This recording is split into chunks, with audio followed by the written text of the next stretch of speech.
Alhamdulillah kita diberi kesehatan pada pagi hari ini sehingga dapat menghadiri kajian rutin dari Ahad membahas kitab Sahih Bukhari pertemuan ke 9. Mari kita buka acara pada pagi hari ini dengan bacaan basmalah. Bismillahirrahmanirrahim. Dilanjutkan acara selanjutnya yaitu kajian yang akan disampaikan oleh Ustaz Fitri Lesta Hafizahullah Ta'ala. Pada Ustaz, waktu dan tempat kami berjanji.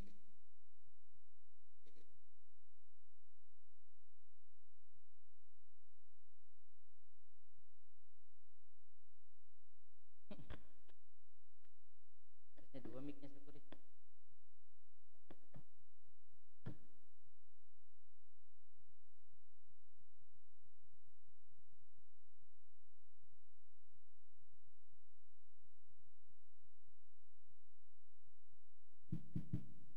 Bismillahirrahmanirrahim. Assalamualaikum warahmatullahi wabarakatuh.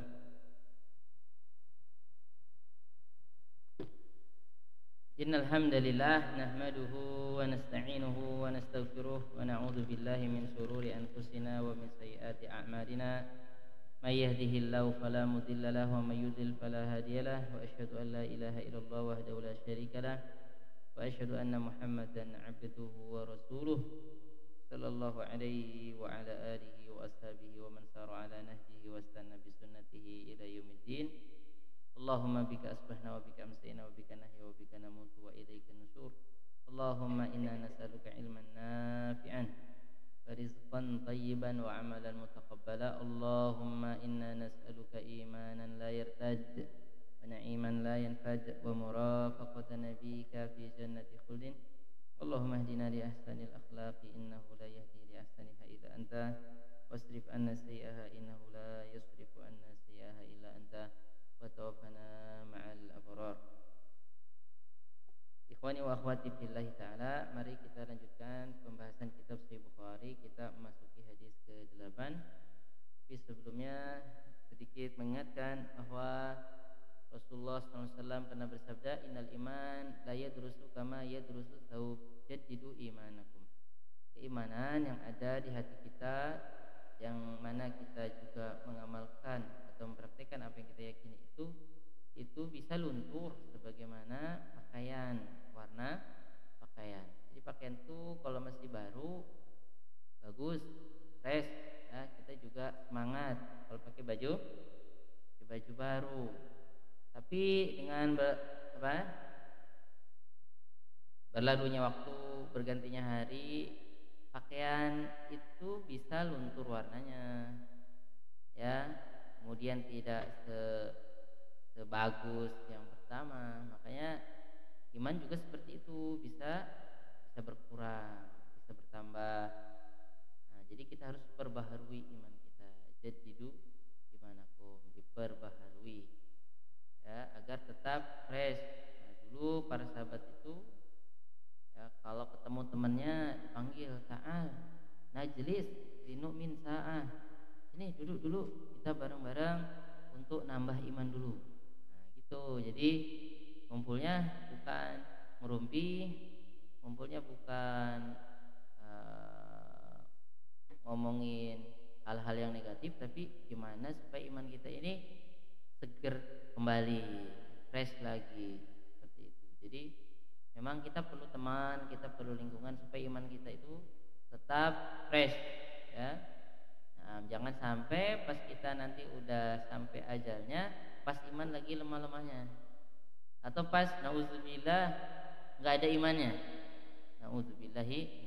Mudah-mudahan kita nanti menghadap Allah Subhanahu Wa Taala dalam keadaan fresh, imannya lagi nambah-nambahnya, lagi pada puncak-puncaknya, sehingga menjadi hari terbaik dalam kehidupan kita, yaitu hari ketika kita berjumpa dengan Allah Subhanahu Wa Taala, ketika malaikat menjemput ruh kita. Nah,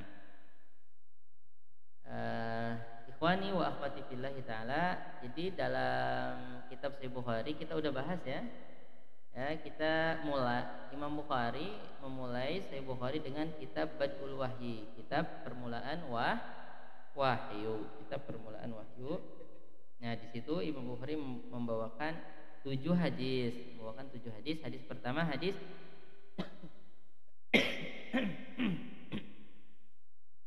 hadis innamal amalu binniyat. Hadis terakhir hadis tentang bagaimana ternyata wahyu itu sebetulnya untuk semua manusia. Buktinya apa? Buktinya ahli kitab, yaitu orang-orang sebelum Islam, sudah tahu tentang wahyu yang akan turun kepada Nabi akhir zaman, Nabi Muhammad Shallallahu Alaihi Wasallam. Itu Imam Bukhari buktikan dengan kisah Raja Heraklius. Nah itu Raja Heraklius itu hampir saja beriman. Apakah dia beriman sembunyi-sembunyi? Wallahu a'lam. Tapi ada beberapa riwayat yang menunjukkan dia gagal beriman demi status sosialnya, demi apa? Dia tetap diikuti oleh semua rakyatnya. Ya kalau kita beriman sih agak susah sedikit sebetulnya. Jadi kadang-kadang ada yang nggak suka. Nah, gitu ya. Itu yang harus kita lawan. Tapi dia ingin semua orang suka dia. Akhirnya bukannya mengikuti perintah Allah tapi dibenci sebagian manusia, ya, tapi ingin dapat keinginan atau kesenangan atau ketaatan sebagian manusia tapi mendapatkan murka Allah Subhanahu wa taala. Seperti itu. Nah, jadi bagaimana kisah Heraklius ini, yang mana justru Heraklius itu malahan menjadi sebab masuk Islamnya Abu Sufyan. Jadi kadang-kadang petunjuk itu ada orang bawa petunjuk, ya yang bawa malah nggak dapet, ya, yang bawa malah nggak dapat petunjuk. Ya kayak Heraklius itu yang menguatkan, bahkan menjadi sebab utama Abu Sufyan, tokoh Quraisy yang paling memusuhi Nabi Muhammad SAW masuk Islam. Ya, tapi Herakliusnya enggak, Abu Sufyannya masuk Islam. Nah, ya itulah takdir Allah Subhanahu wa taala. Jadi ada sudah kita singgung ya, mungkin sedikit menyempurnakan atau faidah dari pembahasan hadis tentang Heraklius. Di sini diterangkan Dzakara Suhailiyu. Imam Ibnu Hajar ketika mensyarah atau menjelaskan hadis tentang Heraklius ada penyempurnaannya. Dzakara Suhailiyu annahu balaghahu anna Hiraqla wada'al kitab fi qasabah min dhahabin ta'ziman lahu.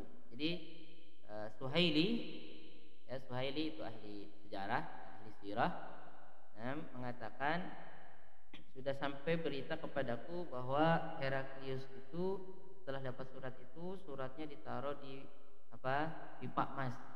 Kalau zaman dulu kan suratnya dimasukin ke kayak pipa itu, ya dikeluarin terus dibaca. Nah jadi suratnya Nabi itu dirawat, dimasukin ke dalam tempat yang itu terbuat dari emas, saking dimuliakannya surat tersebut. Ya, wa annahum lam yazalu yatawarasunahu hatta kana inda maliki Firanj alladzi taghallaba ala Sulaitalah. Dan surat itu terus diwariskan turun temurun ya dari Heraklius ya sampai ke anaknya ke cucunya Heraklius terus ya sampai ke raja Firanj. Nah, Ifrinj itu sekarang ya Romawi juga nama untuk ya ketika mampu mengalahkan Sulaitalah, salah satu kerajaan Islam pada waktu itu. Ya, tsumma kana inda sibtihi, kemudian itu memang betul-betul diturunkan ke cucunya. Nah, jadi diterangkan juga dalam riwayat lain ya pernah raja salah satu pemimpin kaum muslimin bertemu dengan raja Romawi itu, cucu-cucunya ya Heraklius. Ya, kemudian apa? Ketemu dan berkata begini. Hada kitabu nabiyyukum. Hada kitabu nabiyyukum ila jaddi Qaisar. Ini suratnya nabi kalian yang diberikan kepada kakek saya Kaisar. Nah, jadi mazilna natawarasuhu ilal an. Kita tetap menjaganya, mewariskannya, ini pusaka sampai zaman kita. Wa ausana abauna, dan bapak-bapak kita, ya Kaisar maksudnya, dan anak-anak itu pesan, annahu madama hadzal kitabu indana, selama surat ini kita masih di tangan kita, la yazalul mulku fina, kita akan tetap punya power, punya kekuasaan. Kemudian fanahnu nahfazuhu ghayatal hifdzi wa nu'azzimuh, kita jaga betul-betul ya surat ini, dan kita rawat ya, wa naktumuhu, tapi kita sembunyikan. Wa naktumuhu anin nasoro, dari mayoritas orang-orang Nasoro. Jadi yang tahu ya keluarga keraton aja, keluarga kerajaan aja, enggak dikasih tahu kepada masyarakatnya. Ya, wa naktumuhu anin nasoro liyadumal mulku fina, supaya kerajaan kita, kekaisaran kita, power kita masih ada terus. Sebetulnya kekuasaan semu, nggak full juga, ini udah ditaklukkan sama kaum muslimin, tapi tetap, dan itu memang betul. Jadi isyarat akhir zaman itu memang Nasrani itu akan tetap kuat, walaupun tidak totalitas kuatnya, tetap umat Islam sudah kuat juga. Nah, tapi karena surat itu karena surat itu dirawat, makanya mereka masih punya power. Negaranya itu masih ada, Kristen itu masih ada, bahkan mereka tetap jumlah penduduk bumi paling besar. Jadi penduduk bumi sekarang sampai kita tahun 2023 ini itu paling banyak orang tidak percaya Tuhan, ya. Orang Cina itu nggak ada kitabnya, kemudian Nasrani, kemudian Islam. Jadi tetap saja penduduk bumi ini mayoritasnya bukan Islam. Betul kata Allah Subhanahu wa taala. Apa kata Allah Subhanahu wa taala dalam surat Yusuf?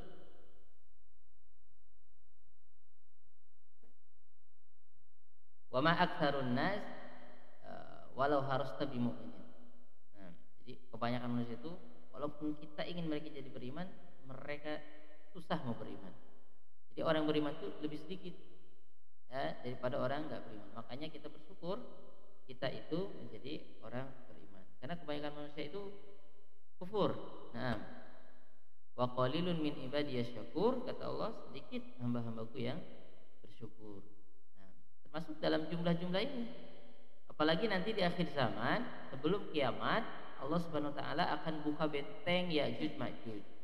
Jadi benteng Ya'juj Ma'juj ya itu benteng yang berada di bumi paling timur. Dulu ada manusia yang banyak sekali anti Tuhan, hidupnya hanya sekedar untuk hidup saja, itu Ya'juj Ma'juj. Dalam Al-Qur'an disebut Ya'juj Ma'juj. Jadi kalau orang-orang Nasrani atau orang-orang Barat nyebutnya Gog Magog. Gog Magog, Ya'juj Ma'juj, artinya manusia yang banyak sekali. Itu waktu itu dia itu kerjanya membuat kerusakan. Jadi membantai yang lemah, ya, mau mengambil kekayaan orang lain atau kehidupan orang lain. Makanya sama Dzulkarnain, raja yang soleh, ya, Dzulkarnain sejaman dengan Nabi Ibrahim. Akhirnya mereka dikurung di antara dua gunung dengan tembok yang besar. Bukan tembok besar Cina, bukan. Tembok besar, dan mereka tidak bisa menjebol tembok tersebut karena temboknya kuat. Proyek Raja Soleh namanya Dzulkarnain. Dzulkarnain itu gelar, namanya siapa tidak disebutkan. Apakah itu Iskandar the Great? Bukan. Wallahu a'lam. Apa dia atau bukan? Wallahu a'lam. Yang jelas kalau ini bertauhid, kalau Iskandar the Great Tidak. Nah, jadi dikurung di antara dua gunung ya dengan proyek yang luar biasa ya baja ya, sehingga masyarakat bumi ini tidak diganggu ya kehidupannya oleh Ya'juj Ma'juj. Dan Ya'juj Ma'juj banyak. Kayak nanti dalam hadis terangkan Ya'juj Ma'juj itu perbandingannya 1000 banding 1. Saking banyaknya. Jadi di belahan bumi ini ada makhluk lain.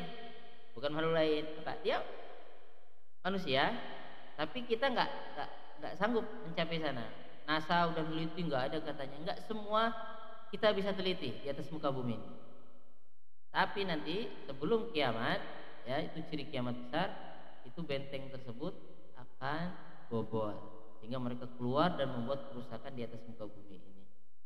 Nah, itu pun setelah umat Islam nanti berperang melawan Dajjal dan peperangan yang luar biasa di mana di Palestina. Nah, setelah umat Islam memimpin dunia, ya datang Ya'juj Ma'juj, kita terpukul mundur di Bukit Tur, di mana di Gurun Sinai, sampai umat Islam nggak bisa bergerak karena dikepung begitu banyaknya. Nah, jadi mereka itu banyak sekali, ya. Jadi penduduk bumi yang banyak sekali jumlahnya dan mereka tidak beriman. Sampai saking sombongnya, ketika sudah keluar dari tembok Nabi Isa dan kaum muslimin terkepung, tidak bisa melawan, saking banyak dan ganasnya, mereka memanah ke langit dan mengatakan, ya penduduk bumi sudah kita kalahkan semua, tinggal Tuhan. Kan nggak percaya Tuhan.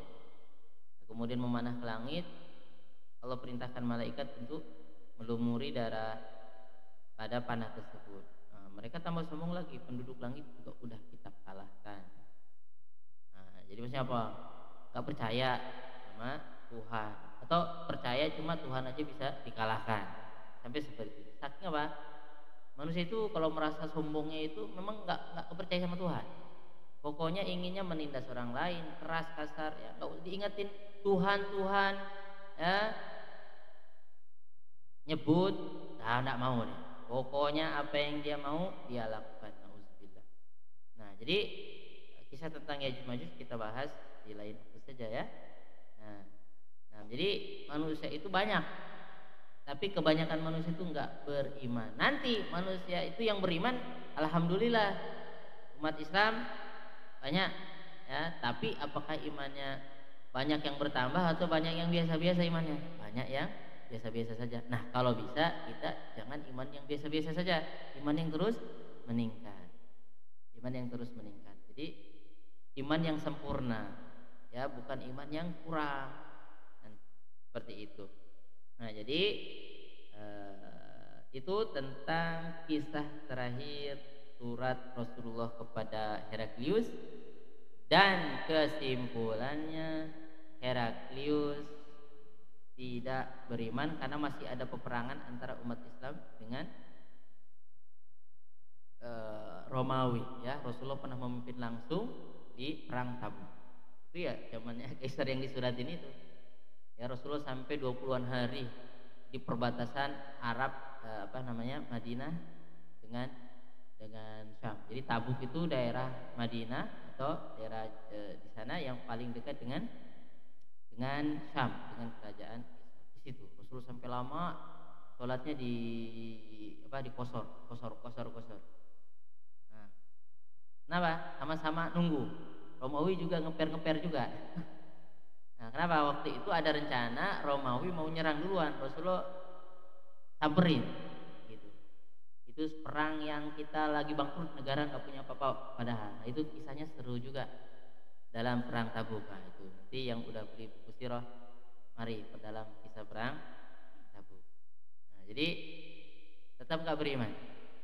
Nah, keburu Rasulullah meninggal duluan. Ketika Rasulullah meninggal, dilanjutkan di zaman Abu Bakar, ya, di zaman Abu Bakar As-Siddiq. Nah, nanti Rasulullah sebelum meninggal menunjuk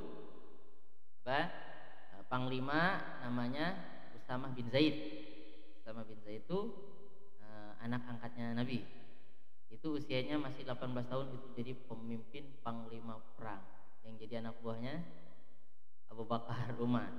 Jadi keahlian itu milik siapapun. Kalau memang anak muda ahli ya bismillah. Rasulullah tunjuk langsung untuk menghadapi Romawi. Nah, Rasulullah keburu meninggal. Jadi Kaisar terakhirnya tetap tidak beriman. Tapi apa yang ditakutkan Kaisar terjadi. Kalau Muhammad itu benar Nabi dan dia yakin benar Nabi, dia akan menguasai apa yang aku kuasai. Lau ma qulta haqqan fasayamliku ma tahta qadamai hatain. Gitu kan? Kita hadis. Akhirnya di zaman Umar bin Khattab takluklah kerajaan Kaisar Syam, yang itu dulu adalah kekuasaannya Romawi, takluk di tangan umat Islam. Sampai hari ini secara umum Syam itu negara Islam, walaupun sekarang ada Yahudinya di Palestina. Nah, itu memang ciri kiamat juga. Yahudi punya negara sendiri, punya kekuasaan sendiri, punya militer yang amat luar biasa. Itu ciri akhir zaman. Dan semua kita itu ke sana. Ciri akhir zaman kata Nabi taqarrubul aswaq. Dalam hadis sahih taqarrubul aswaq, pasar semakin dekat. Nabi ngomong zaman dulu. Zaman dulu tuh mau jualan barang Arab ke sini lama, ya enggak? Kirim korma lama, naik haji aja berapa lama? Pakai kapal. Berenang. Nah, dulu zaman Belanda pakai kapal Belanda orang Indonesia, ya. Makanya Belanda itu kaya di Indonesia, orang banyak naik haji. Berbulan-bulan, 6 bulan. Sekarang mau beli barang di Arab, beli air zam-zam atau ngambil air zam-zam atau beli sejadah, 9 jam. Makan di sini, ya, buang air di sana bisa, cepat, cuma 9 jam, cepat. Jadi pasar menjadi dekat. Nah, kemudian cirinya lagi apa? Ya salah taqarrubuz zaman, waktu makin mendekat. Ya memang juga terasa, yaitu karena efek dari sains juga, dari teknologi itu. Waktu itu terasa cepat. Zaman dulu kayaknya lama banget ya. Ya memang lama, ya karena belum ada teknologi. Jalan kaki ke Penemban tuh rasanya jauh. Sekarang tinggal apa? Pakai motor, agak cepat lah dikit kalau jalannya. Agak bagus. Nah, intinya itu semua sudah Rasulullah kabarkan. Nah, kemudian apalagi contohnya zuhurul qalam, pena itu akan banyak sekali. Dulu zaman Nabi nulis itu susahnya bukan main. Orang yang bisa nulis itu 1-2 orang saja. Kayaknya itu juga mungkin zaman penjajahan Belanda atau Jepang aja yang bisa sekolah itu aja. Sekarang semua pena ada, ya pulpen ada, ilmu ada, semua tulisan banyak, tapi tetap kualitas manusia secara iman dan takwa itu justru berkurang. Tapi secara sains memang lebih maju. Nah, sekarang operasi berapa menit aja, ya jam menit. Zaman dulu susah karena saking majunya ilmu dunia ini. Nah, tapi itu bukan berarti kita nggak memperhatikan itu. Kita jangan sampai tidak memperhatikan hal tersebut. Tapi intinya ilmu keimanan ini yang kita harus terus pelajari. Nah, itu tentang Heraklius. Jadi mudah-mudahan kita tambah imannya. Jadi orang-orang Nasrani yang betul-betul mempelajari Alkitab, ya Taurat. Nah, orang Yahudi yang betul-betul mempelajari Taurat dan Injil. Karena kalau orang Nasrani percaya Taurat Injil, kalau orang Yahudi cuma Taurat saja, nggak percaya Injil. Ya, kalau mereka betul-betul membaca ya kitab mereka, ya atau mempelajari agama mereka, mereka akan menemukan tentang Islam ini, tentang Nabi Muhammad ini. Nah, jadi risalah Islam adalah risalah alami, rahmatan lil alamin. Nah, itu tentang kitab Badil Wahyi. Jadi dimulai dengan innamal a'malu binniyat, isyarat bahwa kalau kita betul-betul niat kita itu betul-betul mau menerima wahyu ini, dan kita rela berjuang berhijrah untuk menjalankan wahyu ini, ya insya Allah kita akan mendapatkan kemenangan. Tapi juga fakta, jadi iman ketika datang, wahyu ketika turun yang memerintahkan manusia supaya beriman itu, manusia itu terbelah. Nah, jadi dengan adanya wahyu manusia terbelah, ya. Ada yang nggak percaya sama sekali, bablas nggak percaya. Ada yang percaya tapi nggak mau ikut. Kenapa? Gengsi. Ya kayak Heraklius. Ya kayak pamannya Nabi juga. Pamannya Nabi Abu Thalib. Pamannya Nabi itu ketika meninggal ayahnya, ya, ketika meninggal ibunya, nanti pengasuhnya meninggal, udah yang terakhir ngasuh Nabi waktu kecil siapa? Pamannya Abu Thalib. Tapi Abu Thalib tidak mau beriman. Padahal itu yang membela Nabi mati-matian. Nah, jadi itulah macam-macam manusia. Oke, dia nggak beriman tapi baik sama umat Islam, sama Muhammad. Ada juga yang begitu. Nah, ada yang menolak sama sekali. Contohnya itu yang Raja Persia, superpower saingan Romawi. Itu ketika surat Nabi datang langsung disobek-sobek. Kata Nabi, "Mazzakallahu mulkahu." Mudah-mudahan kerajaannya Allah rontokkan, Allah sobek-sobek. Sampai sekarang nggak ada namanya kerajaan Persia. Romawi masih ada sampai sekarang. NATO, Amerika, ya secara umum itu masih Romawi, Bani Asfar itu, kulitnya kuning-kuning, dan mereka Kristen. Nah, jadi Shadaqah Rasulullah Shallallahu Alaihi Wasallam. Jadi memang itulah macam-macam manusia. Nanti ada yang beriman. Nah, kalau pengikut para nabi kebanyakan orang biasa-biasa saja. Orang biasa-biasa saja, bukan para bangsawan atau orang-orang yang mapan. Ya mungkin kenapa ya? Karena memang gini, memang biasanya orang yang merasa sanggup itu nggak mau dia diganggu-ganggu. Ya orang yang merasa kaya, merasa itu udah nggak bisa diganggu bukan. Tapi biasanya memang yang miskin-miskin itu ya, yang biasa-biasa itu yang hatinya lembut. Ya, bukan berarti dia nggak bersedekah, dia bersedekah, dia berbuat baik. Kadang-kadang dia berbuat baik sebetulnya nggak punya apa-apa lagi dia, tapi bisa dia bantu orang padahal dia juga nggak punya. Karena kekayaan itu bukan kekayaan fisik, tapi ya ada beban ketika manusia udah sukses kayak Heraklius gitu. Ketika manusia sudah pinter banget itu udah kayak ngerasa nggak perlu agama lagi, ngerasa nggak perlu Tuhan lagi. Dan itu Allah jelaskan bagaimana Korun, Haman. Makanya diceritakan dalam Al-Quran itu yang membantah para nabi itu semuanya raja-raja, orang-orang berpendidikan lah kalau gitu. Jadi ternyata harusnya ilmu itu membuat kita tambah takut, tambah beriman. Tapi bagi sebagian orang ilmu itu justru menjadi benteng supaya nggak mau beriman, karena merasa sudah mapan. Yang ngapain ikut agama? Saya sudah kaya, punya harta, punya istri, mau apa aja, punya jabatan. Ngapain lagi ikut agama? Agama repot-repot, terus sedekah, terus sholat tahajud, terus malam-malam tuh kalau bisa bangun malam. Kalau orang yang susah itu dibantu, ribet-ribet amat. Nah itu, jadi memang betul pengikut para nabi. Dan ya itu juga hikmahnya kenapa sih manusia itu mungkin secara harta tetap yang paling banyak harta itu lebih dikit daripada yang pas-pasan. Ya itu salah satu hikmahnya. Mudah-mudahan itu nggak membuat sebab kita sombong. Ala kulli hal, jadi intinya memang keadaan yang pas-pasan sesungguhnya membuat kita lebih cepat beriman. Kalau kita udah mapan ya tidur aja di rumah, ngopi-ngopi, tinggal buat tempat wisata, tinggal jalan-jalan aja, traveling. Ya, justru karena keadaan yang inilah membuat kita terus mencari Allah Subhanahu Wa Taala. Maksudnya mencari Allah Subhanahu Wa Taala itu apa? Kita memperbarui iman kita belajar terus. Ya makanya nabi yang kaya itu gak banyak. Ada sih nabi yang kaya, Nabi Daud, Nabi Sulaiman. Dan Muhammad juga pas-pasan aja. Ya, tapi ada uangnya. Ya. Nah, karena untuk sedekah ada saja. Nabi pernah ngasih orang 1 lembah kambing, ambil aja semua. Seperti itu.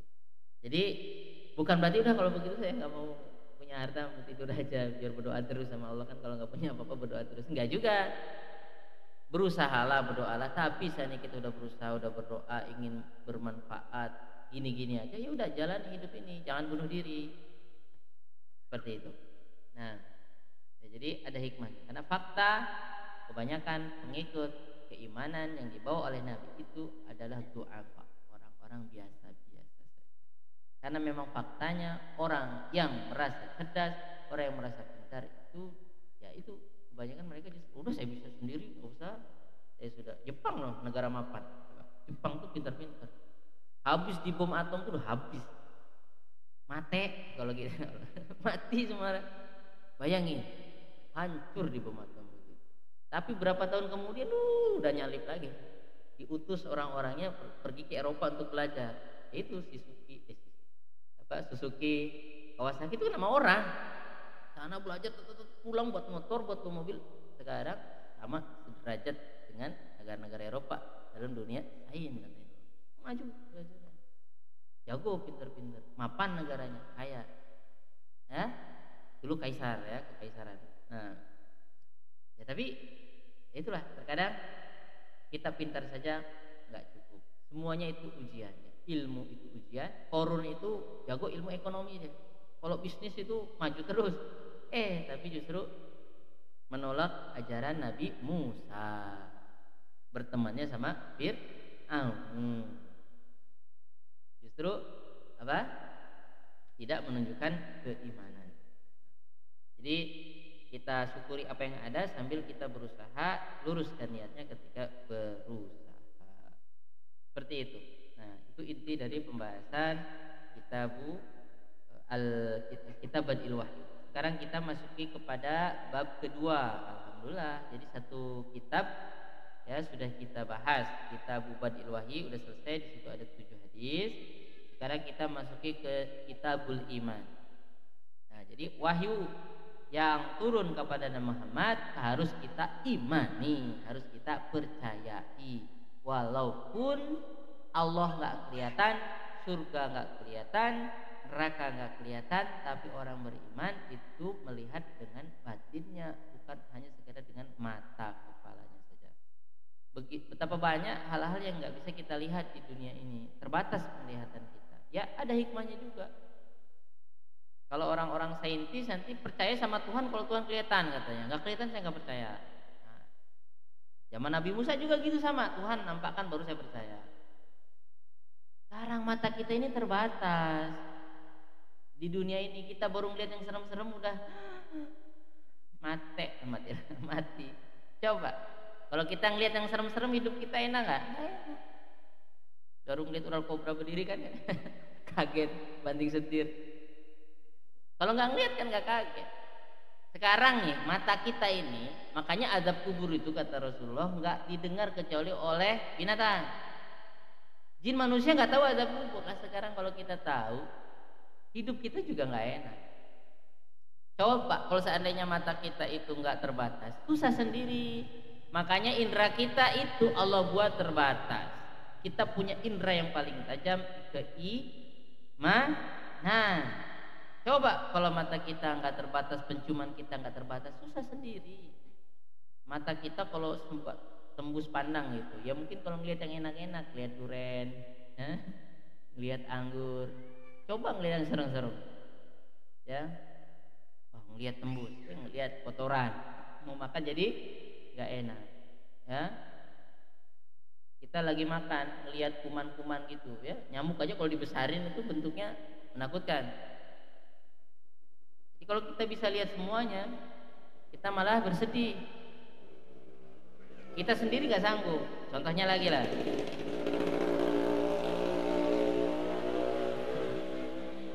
Nah, kalau kuping kita itu nggak ada batasnya, susah sendiri hidup ini. Coba orang lagi berantem sana perang, dor kita dengar. Pengantin baru khusyuk nggak? Nggak khusyuk.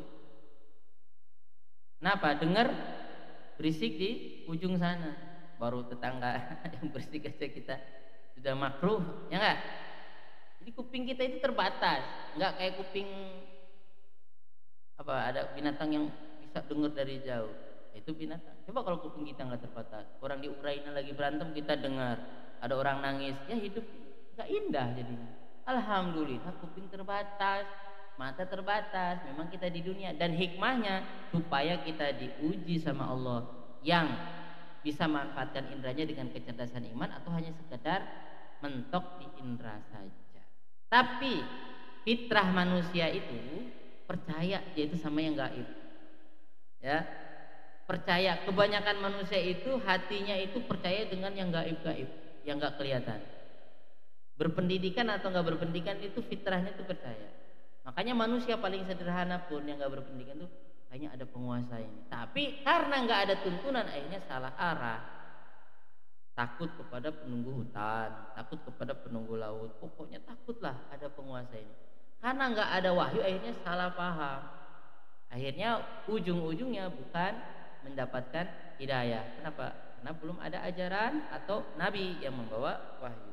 Tapi manusia itu fitrahnya itu ini ada leluhur, ini ada penguasanya, itu ada. Nah itu yang harus diluruskan oleh wahyu. Nah, karena jin yang itu menyuruh kepada kemungkaran, ya makhluk Allah yang satu itu juga gaib. Nah, tapi faktanya nanti sebagai manusia itu kalau sama jin percaya dia. Yakin kalau enggak nanti kita kualat begini, kita harus kasih ini. Yakin banget, takut banget. Kalau jalan malam-malam tiba-tiba merinding. Masuk hutan enggak keluar-keluar, ya enggak? Gimana? Ada perasaan apa di hutan malam-malam?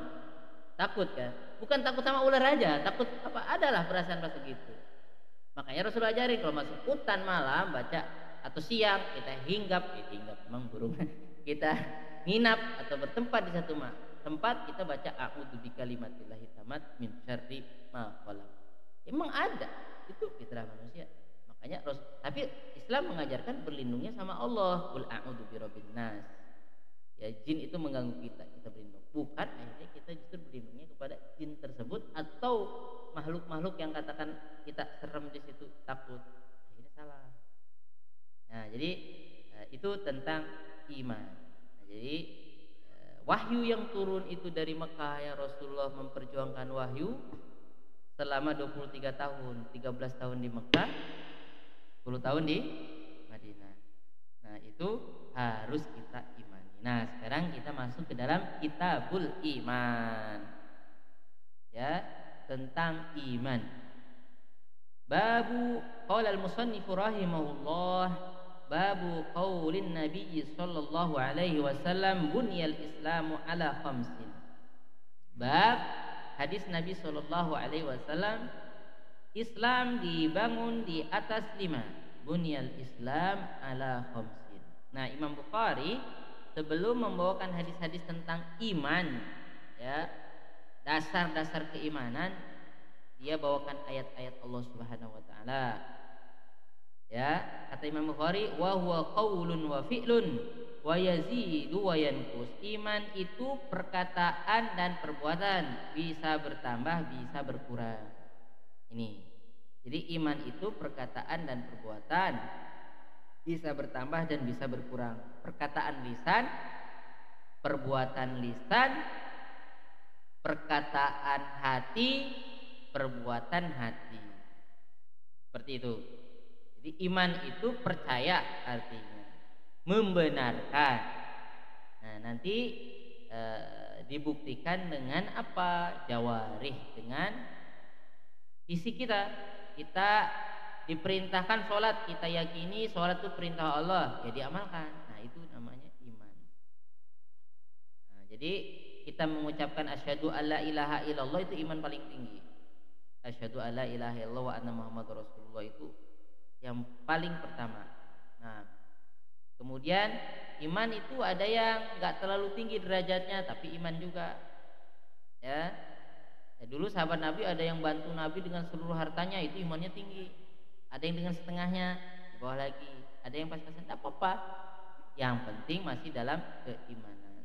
Nah, jadi iman itu bisa bertambah dan berkurang. Ini akidah kita sebagai umat Muslim yang mengaku pengikut Rasulullah Shallallahu Alaihi Wasallam. Jadi iman itu bisa bertambah, bisa berkurang. Iman itu bisa berkurang, bahkan bisa hilang. Bisa hilang. Dia pernah jadi orang bersyahadat asyhadu alla ilaha illallah, hatinya yakin tentang Allah, besoknya nggak yakin lagi tentang Allah. Bisa juga hilang betul-betul. Makanya jangan sampai iman itu hilang. Jadi iman itu bisa tinggi, imannya para nabi, paling tinggi iman Muhammad. Bisa rendah, kurang, tipis sampai betul belas, nggak ada sama sekali. Hilang iman bisa dengan perkataan juga, bisa dengan keyakinan juga. Kalau kita dalam hati kita yakin akhirat nggak ada, udah berarti kita nggak beriman.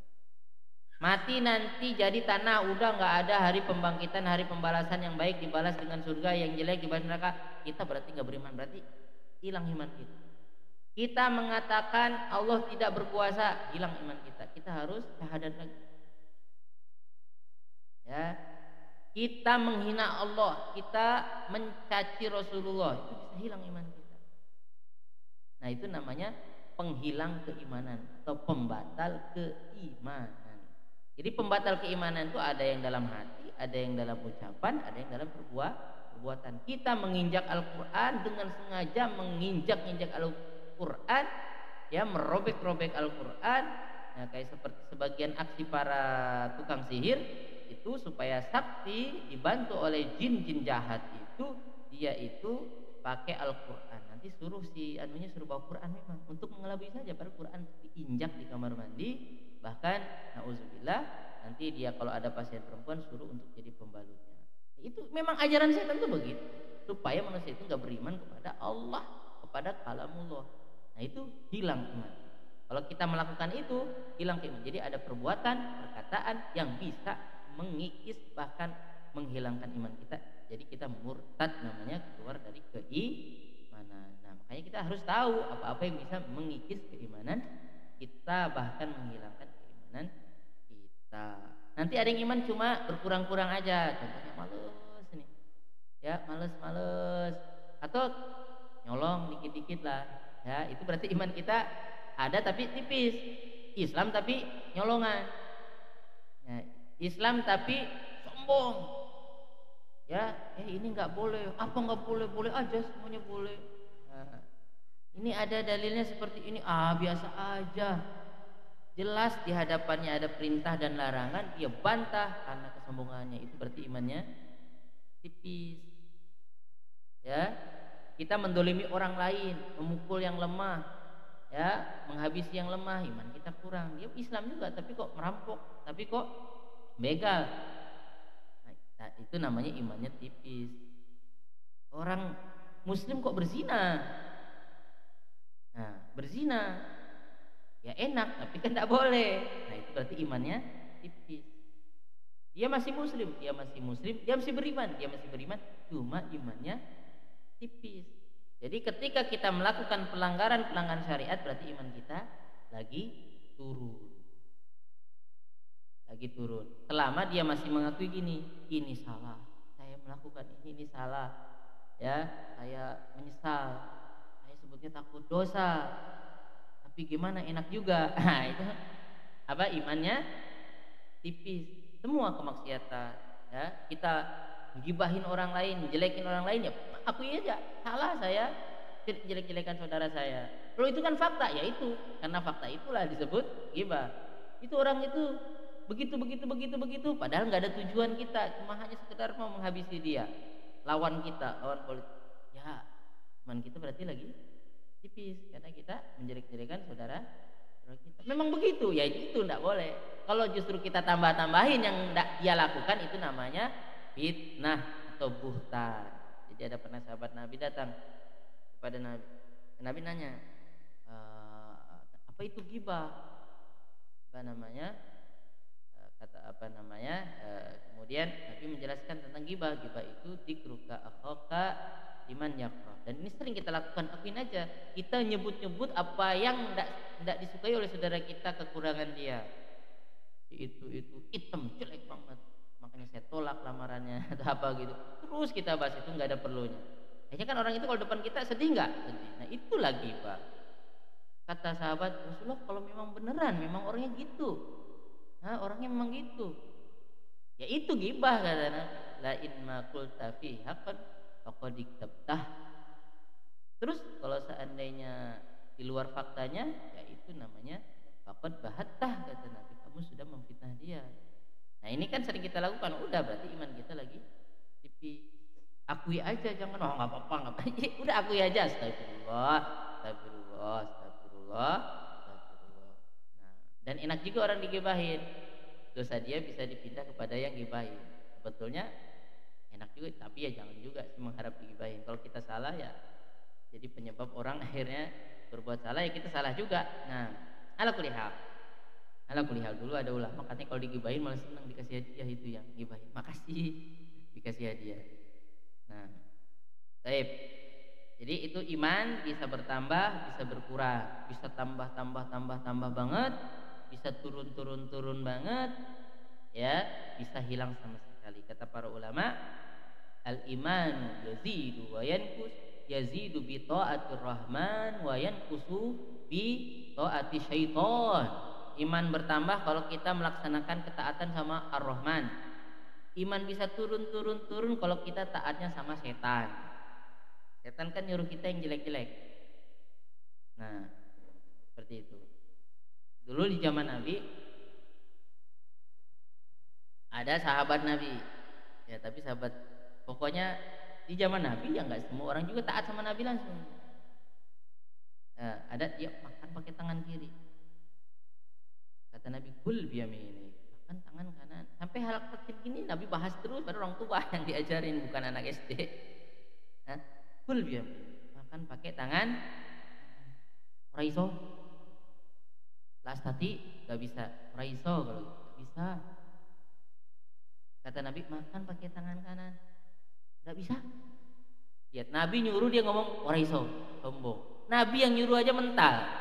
Lagi bapak kek, apalagi orang lain, mama kek, tetanggane, tonggone. Nabi aja mental, nggak bisa. Raiso, nggak bisa. Kata Nabi, nggak bisa beneran. Bener, lumpuh. Nah, seperti itu.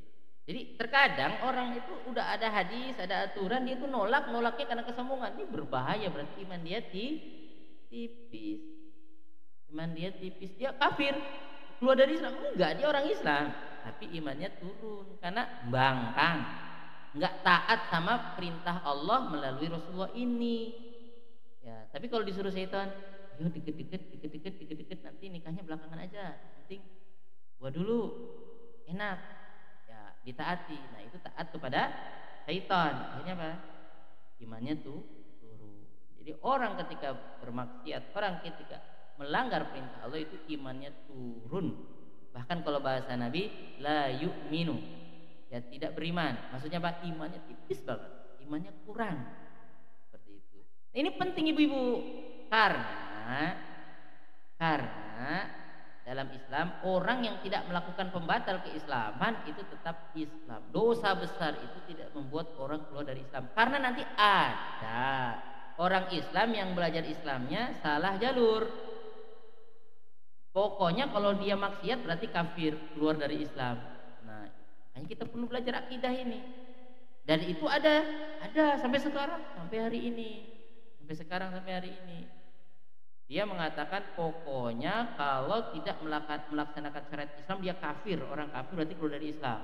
Keluar dari Islam berarti murtad, hartanya boleh diambil. Nah, ini dia ada. Dulu di zaman sahabat terjadi itu, yaitu jadi Ali bin Abi Thalib sama grupnya Muawiyah itu tidak melaksanakan perintah Allah, tidak berhukum dengan hukum Islam, berarti mereka kafir semua. Nah, Ali bin Abi Thalib dibilang kafir oleh orang-orang ini, orang Haruriyah namanya, orang Haruriyah. Kenapa? Karena Ali itu begini. Ali, ya salah satu contoh kecilnya saja, Ali itu pernah berbeda pendapat dengan sahabat yang lain dalam masalah kepemimpinan, termasuk dengan Bunda Aisyah. Akhirnya terjadi peperangan, ya perang saudara. Kemudian Bunda Aisyah ditawan sama Ali bin Abi Thalib. Nah, ada orang-orang pasukannya Ali bin Abi Thalib, tentara-tentara yang rajin perang dan ahli baca Quran juga, itu katanya, ini Aisyah tawanan perang, berarti kalau tawanan perang boleh dong dipakai, kan jadi budak, jadi budak kita ini perempuan. Goblok kalau kata Ali bin Abi Thalib kalau bahasa kita, bodohnya kamu kalau bahasa kita. Ini ibu kamu sendiri mau kamu begituin, apalagi Rasulullah mengharam. Ini kan cuma beda pendapat kita begini, jangan seperti itu. Akhirnya apa? Nah, Ali berarti sesat, tidak berhukum dengan hukum Islam, kafir. Justru Ali dibunuh. Nanti yang membunuh Ali bin Abi Thalib ya itu sendiri. Ya jadi ternyata kalau kita salah terhadap pemahaman kita terhadap keimanan berbahaya juga. Pokoknya iman itu nggak bisa bertambah, bisa kurang. Kalau ada, kalau hilang, hilang. Nah itu ada juga seperti itu. Kalau maksiat berarti kafir. Dan ini ada seperti ini. Ya dulu kelompok Haruriyah, yaitu yang dikenal dengan kelompok Khawarij, itu mengkafirkan Ali, mengkafirkan Muawiyah, mengkafirkan semua sahabat kecuali yang ikut dia. Wah ini kan ngeri. Itu pun atas tuduhan yang salah, keliru. Ali, Muawiyah itu tidak berhukum dengan hukum Al-Quran katanya. Tidak berhukum dengan hukum Al-Quran. Apanya tidak berhukum dengan hukum Al-Quran? Ya, jadi pernah terjadi perselisihan lagi antara Ali dengan Muawiyah. Jadi gini, ketika Utsman meninggal, dibunuh. Jadi Utsman meninggal itu dibunuh, sahabat Nabi. Ya sekaligus menantunya Nabi. Utsman Affan, khalifah ketiga, meninggal dunia.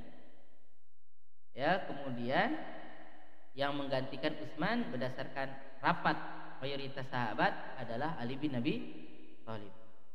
Nah, kemudian Muawiyah mengatakan, tolong tangkap yang membunuh Utsman itu. Kata Ali bin Abi Thalib, kita akan tangkap tapi baiat saya dulu. Satukan kaum muslimin dulu. Oh nggak bisa, Muawiyah tetap di Syam. Ya, dengan kerajaannya. Ya, Ali bin Abi Thalib di Madinah. Nah nanti pindah ke Kufah. Nah, ketika terjadi perselisihan seperti ini, Muawiyah memang mengatakan, wahai Ali, itu kemungkinan besar yang membunuh Utsman itu ada di pasukan kamu. Seperti itu. Tegakkan dulu kisos, saya mau baiat kamu. Nanti dulu, kamu baiat saya dulu, baru kita selesaikan nanti. Terjadi perbedaan pendapat, Muawiyah tetap di Syam, Ali dengan grupnya sendiri. Akhirnya terjadi peperangan. Nah, niatnya sana bagus. Ini pembunuh yang ditangkap lah. Kata Ali, ya nanti dulu kita sepakati dulu, kamu taat sama saya dulu, nanti kita selesaikan. Akhirnya terjadi peperangan. Nah, ketika terjadi peperangan antara Muawiyah dengan Ali bin Abi Thalib, ya, Muawiyah mengatakan kita membela kebenaran karena mau menangkap pembunuh siapa? Utsman. Ali mengatakan kamu gak taat sama saya, kan saya sudah resmi ini pemimpin sah ini. Kenapa keluar dari saya? Diperangi juga sama Ali, tapi nggak kafirkan Muawiyah, nggak kafirkan Ali nggak kafirkan Muawiyah. Kayak kita aja kalau berantem aja. Nah, ketika sudah terdesak pasukan Muawiyah mau kalah, ya, pasukan Muawiyah ngangkat mushaf, tanda menyerah. Akhirnya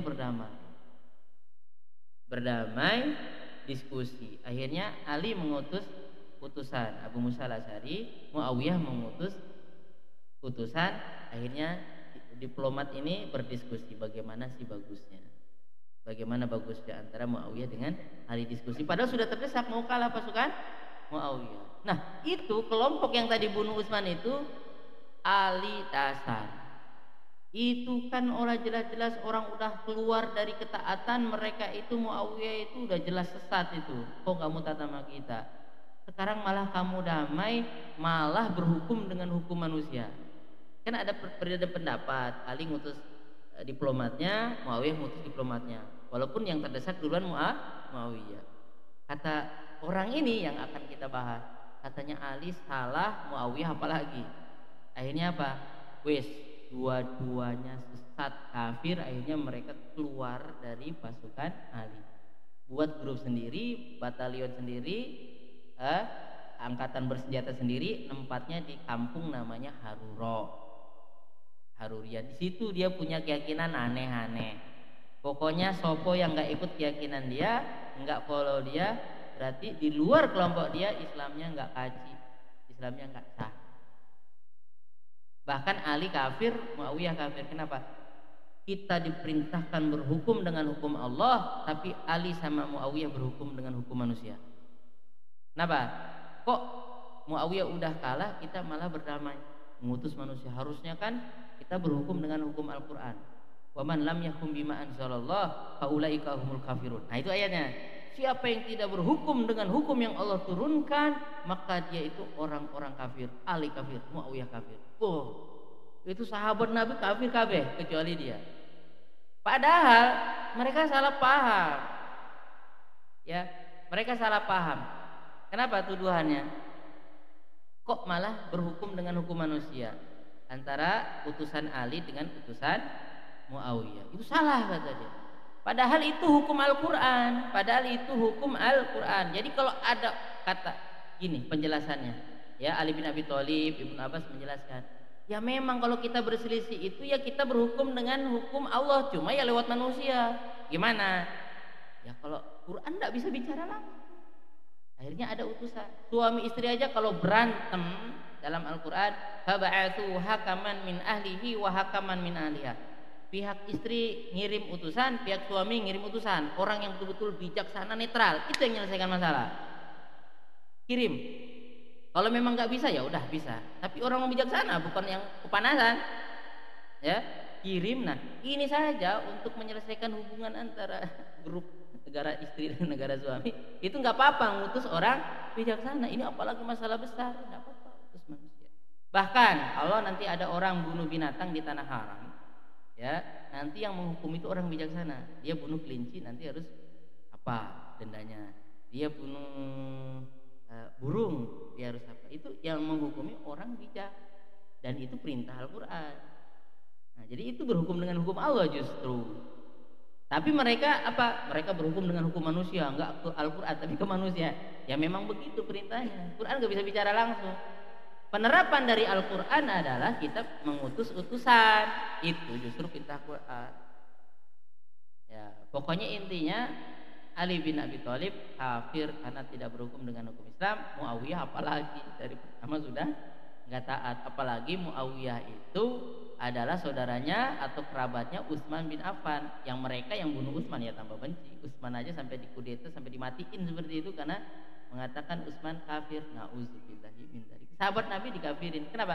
Karena dia itu kalau menurut dia melanggar Al-Quran, melanggar As-Sunnah, langsung kafir. Padahal seandainya betul-betul katakanlah salah itu sahabat, tidak kafir. Kenapa? Karena tidak semua kesalahan membuat orang keluar dari Islam. Kita harus petakan dulu. Jadi memang ada amalan, ada perbuatan yang membuat seorang itu kafir keluar dari Islam. Nah ini makanya kita harus tahu. Jadi ada orang berzina kafir, nah. Ada orang mencuri kafir, tidak. Kan sampai sekarang, nauzubillah ya, ada sebagian masih salah paham. Salah paham, jadi maksiat mati kafir, kafir. Jangan, hati-hati. Dia itu maksiat yang mengeluarkan dia dari Islam atau enggak? Kita udah kasih contoh tadi, kalau kita nyembelih untuk selain Allah itu bisa keluar dari Islam. Ya kita nyembelih untuk setan. Itu nyembelih itu ibadah. Itu perbuatan yang buat kita keluar dari Islam, menyembelih untuk selain Allah. Nyembelih untuk pohon besar, untuk penunggu laut, kita sembelih supaya penunggu pohon ini atau tempat ini ridho kepada kita, sembelih. Nah itu tidak boleh. Itu perbuatan yang mengeluarkan kita dari Islam, karena itu ibadah. Seperti sholat, kita sujud ibadahnya kepada siapa? Kepada selain Allah. Nah, itu juga bisa mengeluarkan kita dari Islam. Ya, walaupun sujud itu enggak semuanya keluar dari Islam. Ada sujud penghormatan kalau di zaman Nabi Yusuf. Tapi kalau dalam Islam penghormatan dengan sujud sudah enggak boleh. Dengan ruku pun enggak boleh. Saking takutnya nanti salah paham. Nah, jadi kita harus petakan. Jadi perbuatan-perbuatan yang membatalkan keislaman atau tidak membatalkan keislaman. Jadi di sini Bukhari membawakan banyak ayat, liyazdadu imanan ma'a imanihim, supaya imannya mereka tambah lagi di atas iman yang sudah ada, wazidnahum huda, dan kita tambahkan petunjuk, maksudnya keimanan kepada mereka, wa yazidullahu alladzina ihtadaw huda, Allah tambahkan petunjuk ya kepada mereka di atas petunjuk yang sudah ada.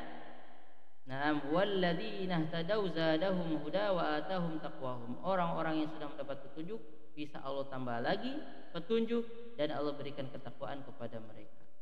Kemudian firman Allah, wa yazdadal ladzina amanu imana. Orang beriman nanti bisa tambah imannya. Contoh, ketika dengar Al-Qur'an nambah imannya. Tapi kalau ketika dengar yang jelek-jelek bisa turun. Makanya Al-Qur'an dibacakan kalau bagi orang beriman itu udah cukup untuk nambah keimanan.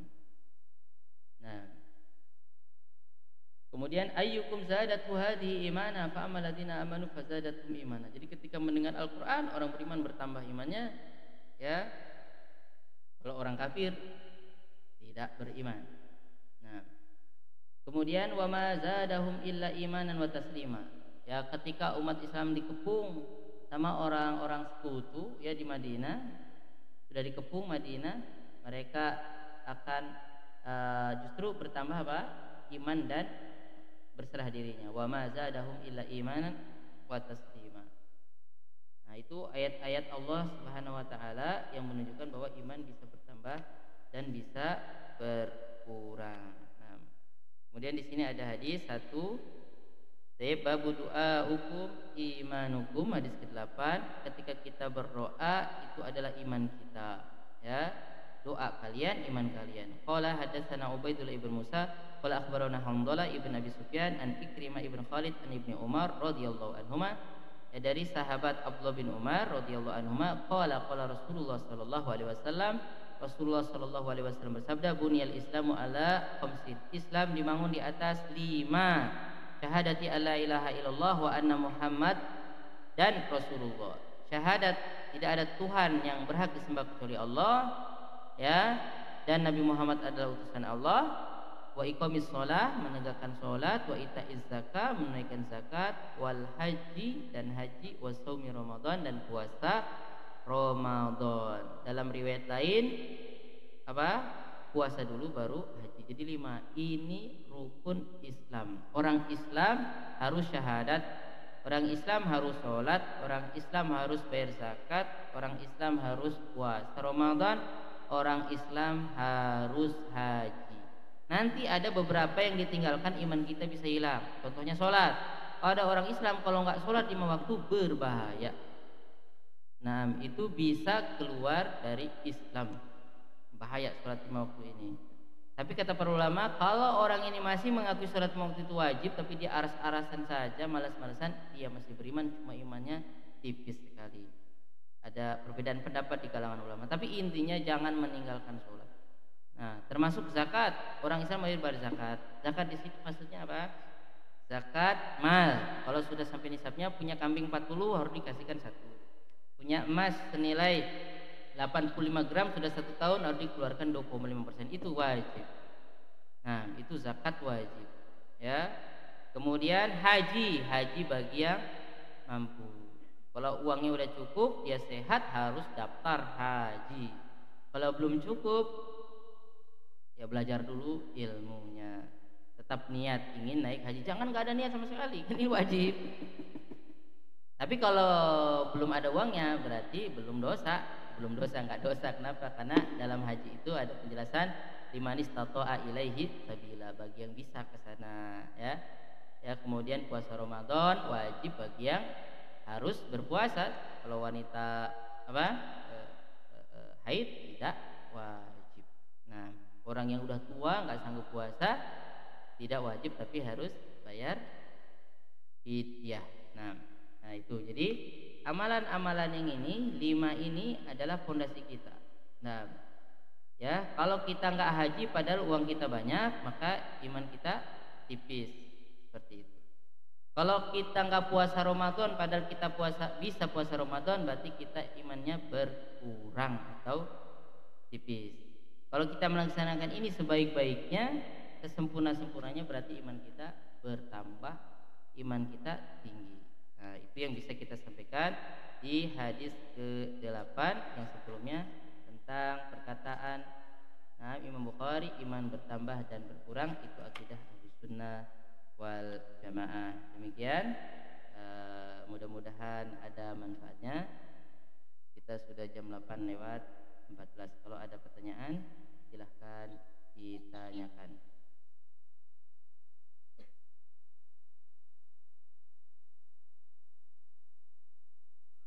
Silahkan Bapak-bapak, ada pertanyaan? Ibu-ibu? Ya.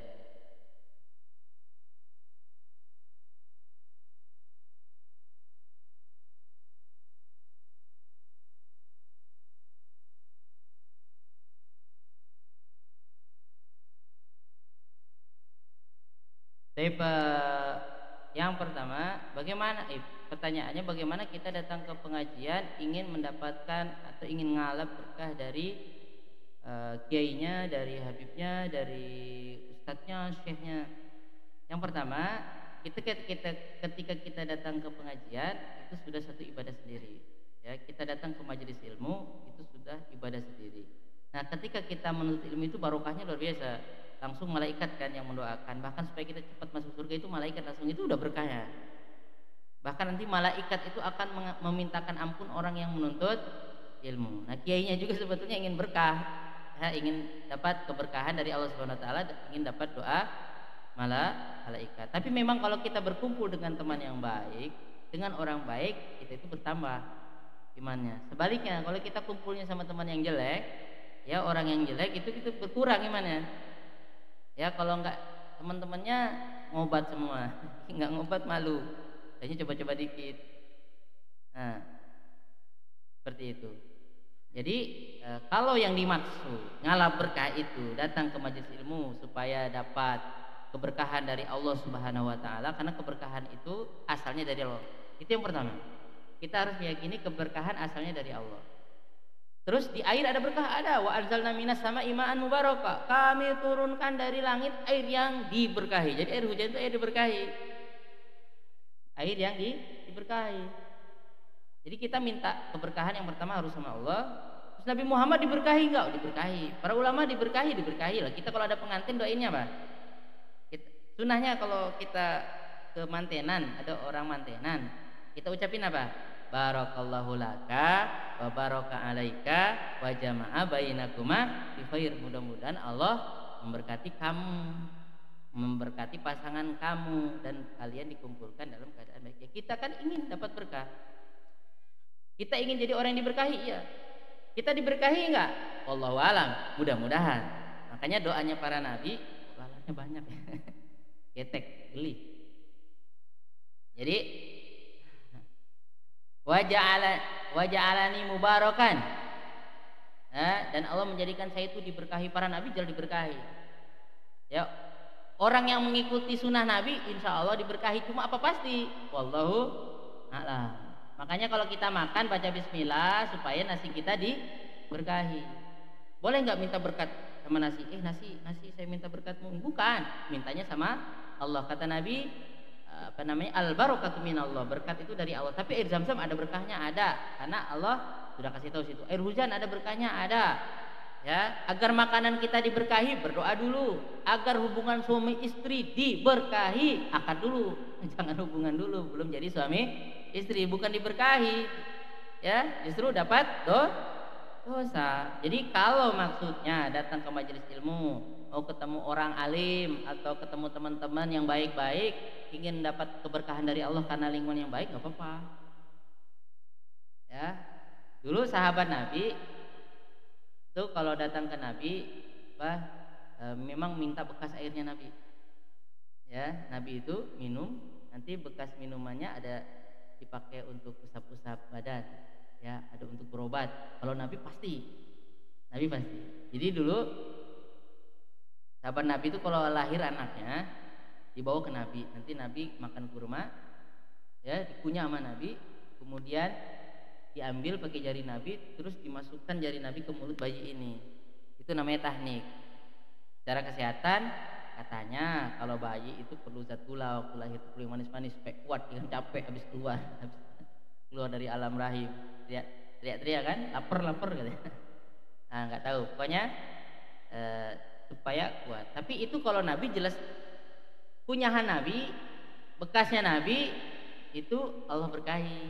Nah, kalau kita belum tentu. Tapi ada hal-hal yang secara kalau kita lakukan mudah-mudahan mendatangkan berkah. Kayak kalau makan sama-sama itu mudah-mudahan diberkahi. Kata Nabi, orang makanan satu cukup untuk dua, makanan dua cukup untuk empat. Itu ada keberkahan. Nah, selain Nabi kita nggak bisa pastikan. Tapi kalau kita, contohnya air aja nih, saya minum air, saya mau bekasnya.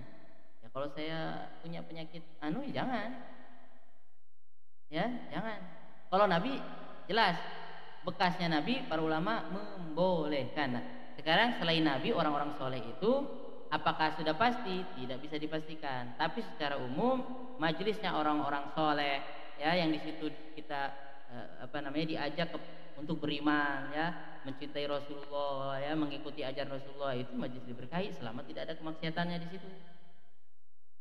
Nah, jadi itu maksudnya. Jadi kalau datang maksudnya ngalap berkah itu adalah kita ingin mendapatkan keberkahan dari Allah lewat majelis ilmu tadi itu, lewat yang disampaikan itu karena yang disampaikan ayat Quran. Karena kan kalau orang beriman itu dengar ayat Quran, dengar hadis itu beriman, imannya tambah. Nah, itu keberkahan seperti itu. Tapi kalau ini maksud ini kalau air bekas ini saya langsung jadi kaya kayak mendadak, jualan air langsung ini udah dibacain, udah ditiup, ini simpan air ini langsung kayak mendadak. Nah itu yang perlu dipertanyakan. Nah seperti itu, keyakinan seperti itu. Tapi kalau dimaksud dengan datang, kalau minta doa boleh selama dia masih hidup.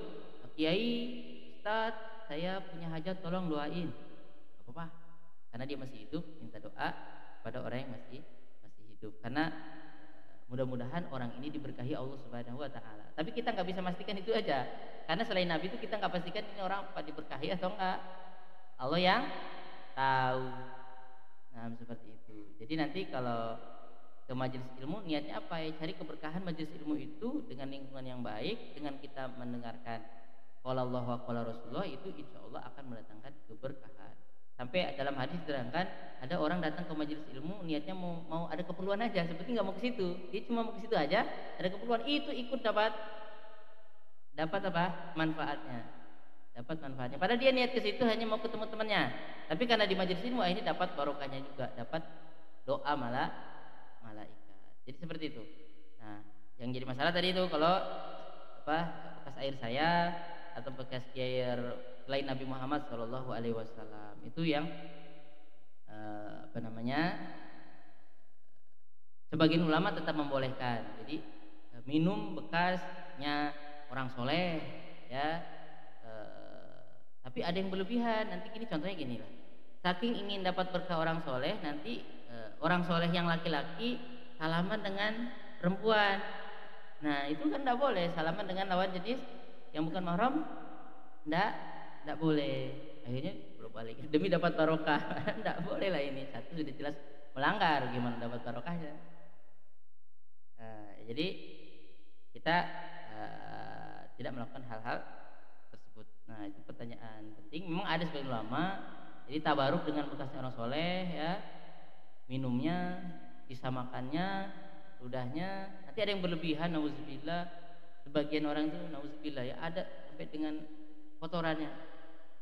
Nah tabaruk itu nggak boleh kalau seperti itu, jelas seperti itu. Jadi dulu para sahabat Abu Bakar itu orang soleh ya, sahabat tidak bertabaruk dengan bekasnya Abu Bakar As-Siddiq, padahal Abu Bakar As-Siddiq insya Allah lebih soleh daripada kita dan ulama-ulama sekarang ya. Tapi memang ada pendapat sebagian ulama, tabaruk dengan orang soleh bekas air minumnya boleh, karena Nabi orang soleh, ini juga orang soleh. Tapi kan siapa yang bisa memastikan kita itu pasti diberkahi Allah Subhanahu Wa Taala? Itu yang berat. Nah tapi kalau hanya sekedar saya minum kemudian orang lain minum, nggak apa-apa, sekedar begitu ya, nggak apa-apa. Dulu Nabi kalau minum sahabat juga ganti-gantian. Nah tapi ya, kalau sekarang perhatikan juga kesehatan. Jadi, Nabi minum, nanti sahabat minum pakai bekas.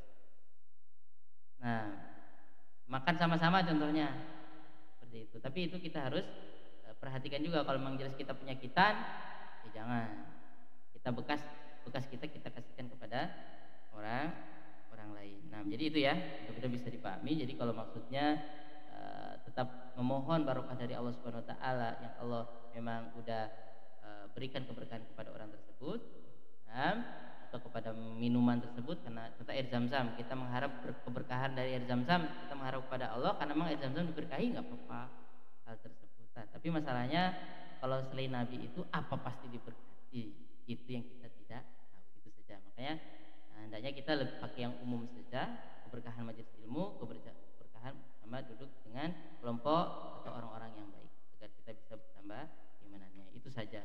Nah demikian, barakallahu fiik. Subhanakallahumma bihamdika, asyhadu an la ilaha illa anta, astaghfiruka wa atubu ilaika. Wassalamualaikum warahmatullahi wabarakatuh.